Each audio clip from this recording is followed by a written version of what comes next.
The first woman who had died 26 years earlier had somewhat resembled Michella. Both were redheads, both had green eyes. Leanne, too, also matched his second victim in looks. So was I wrong about this being a copycat?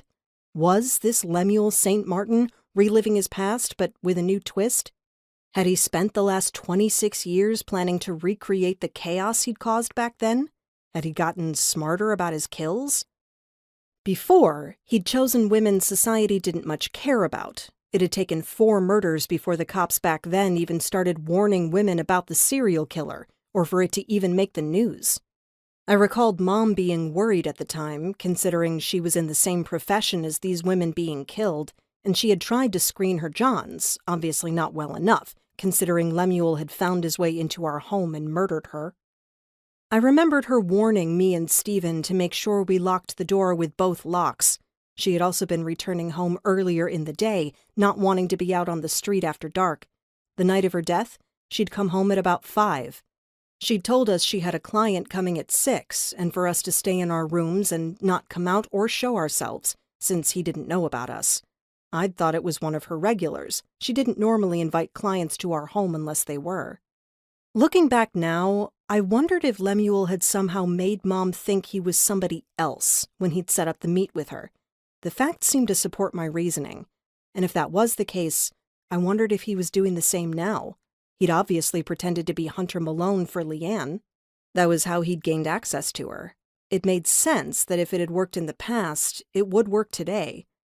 However, if it was Lemuel St. Martin committing these murders today, then where had he been for the past 26 years?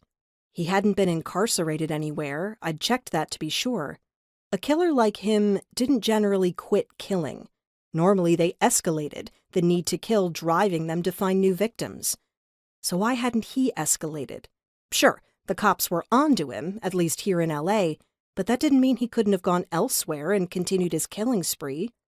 The problem was that I'd checked for that too, and there just weren't any murders that matched his modus operandi. He could have changed his MO and then reverted back.